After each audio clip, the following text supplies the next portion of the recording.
eu escolheria os combates para combater na vida, ao invés de ficar transformando a minha existência numa discussão sobre o dízimo. Sinceramente, cara, eu não faria disso um tema da minha vida. É um tema muito pequeno, muito baixo, muito básico, muito infantil, muito tosco para ser o tema da vida. Infelizmente você era assim, porque você era assim, que você casou com uma pessoa assim, que ainda é assim. Seja paciente, não é? Até há pouco tempo atrás você era do mesmo jeito. Agora você compreendeu? E o que você compreendeu? Que não é para dar o dízimo? Não. Você compreendeu que eu espero que tenha sido o que você compreendeu. A menos que você tenha compreendido errado. Agora, se você compreendeu que é para não dar o dízimo, porque o dízimo é da lei, e por causa disso você não dá nada, então você não compreendeu coisa nenhuma. Porque eu não dou o dízimo, eu dou muito mais que o dízimo.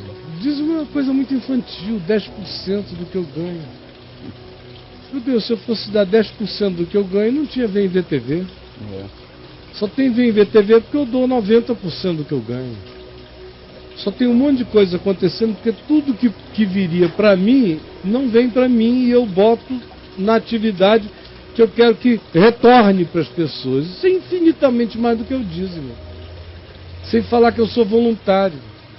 Sem falar que qualquer outra ajuda que eu possa dar ao pobre, ao necessitado, ou a qualquer pessoa que esteja com dificuldade, tendo eu farei o possível para não faltar, para não falhar, só se eu não tiver. Então, o dízimo o quê? Me fez economizar dinheiro? Não dá mais o dízimo? Bom, eu nunca dei o dízimo. Eu já me converti sabendo que o dízimo era coisa de menino da lei. Era coisa do aio que me trazia a Cristo. Mas que em Cristo eu sou filho da generosidade total. Por exemplo, eu me converti em 1973, mas em 1986... eu escrevi um livro chamado Uma Graça que Poucos Desejam, que está aí no meu site, para download gratuito também, que dizia o que eu já cria desde o início da minha convicção de fé, que tinha começado 14 anos antes. E é o que eu sempre criei, é o que eu creio que crerei a vida inteira. Não vejo razão para pensar diferente à luz do Novo Testamento. Então, eu nunca fui um homem do dízimo, eu sempre fui da generosidade. E a generosidade não tem referência e teto de 10%. A generosidade é do tamanho da necessidade e de acordo com as possibilidades. É só isso. Então, querido, você está pensando que ficou livre do dízimo para virar um mesquinho? Eu sinto muito. Você e sua mulher se merecem. Volta lá para aquela igreja do heavy metal e do dízimo total. Você não entendeu nada. Quando a gente entende que o dízimo não é o que dizem que o dízimo não é porque a gente recebeu agora uma promissória para não ser mais solidário, nem generoso, nem partícipe, nem comprometido, não. Aquilo desamesquinha a nossa generosidade quando a gente compreende que não é o dízimo. Acaba com qualquer ideia de barganha, nos salva da maldição da lei e nos coloca no privilégio dadivoso do amor. É tudo em favor, não é nada contra. Eu nunca andei dando cabeçada em placa nenhuma. Quando eu digo aqui o que não é evangelho, eu não estou dando cabeçada em lugar nenhum. Eu estou propondo o que é evangelho. O meu negócio é fazer propostas e não trazer destruições. O evangelho é o indicativo do caminho o tempo todo. Agora, se isso desconstrói estruturas, é outra história. Mas não sou eu que estou me dedicando a demolir essas fortalezas. É o anúncio do Evangelho que as faz caírem.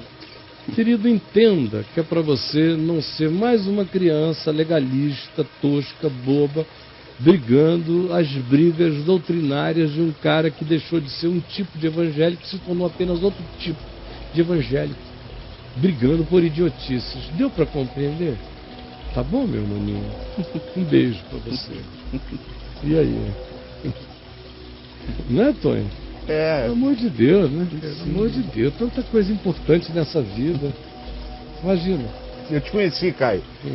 Eu já tinha o quê? 25 anos no Evangelho quando eu te conheci. E sempre entreguei meu dízimo. E depois que eu te conheci, o dízimo passou a ser uma coisa assim muito pequena, perto do evangelho que se vive, porque os pobres sempre teremos do nosso lado, né?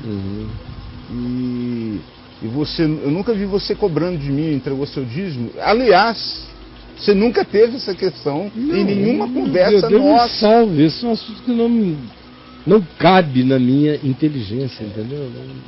E a melhor experiência que eu tive na minha vida, Caio, não foi entregar o dízimo. Como não tinha dízimo para entregar na época de perrengue, pela primeira vez eu reparti o pão. Porque enquanto eu tinha, eu sempre dava o dízimo do que me sobrava. Porque eu dava ele primeiro, tá ali sobrando. Mas quando não tem, aí você tem só comida para comer, aí chega alguém que não tem nada, aí você reparte o pão. É outra coisa, cara, é outra vida. Tem nada a ver com dízimo, é isso que você falou, é generosidade. O dízimo é coisa de quem tem uma contabilidade. Um templo, não é quem é o templo, está cheio do Espírito e não tem contabilidade, já está tudo pago e tudo que de mim procede é generosidade privilegiada o tempo todo. Imagina se ele pegar o dízimo dele e entregar para a esposa dele, dar um beijo nela. Ô meu bem, tá aqui o dízimo, entrega lá para você, dá um beijo nela. Enquanto ela é menina, ela vai pensar como menina, sentir como menina, interpretar como menino. Quando ela se tornar uma pessoa adulta no Evangelho, ela vai desistir dos dízimos de menina e vai viver a generosidade dos filhos de Deus, que não tem um limite de 10%, do tamanho do amor, glória a Deus, da alegria de participar. Glória a Deus. E aí, meu querido? Ela sabe que eu sempre pensei assim. Amém, né? Não, um cara que está na vida pensa assim, é só quem adoece na igreja que fica com a cabeça do tamanho de um aquário de peixinho solitário. Vai dar 10% para quê? Dá o que precisa, ajuda. E 10% eu volto a dizer, não é 10%, é o que precisa. Eu posso. O outro necessita. Se é 5, se é 10, se é 15, se é 20, se é 98, não interessa. Então a matemática. Acabou.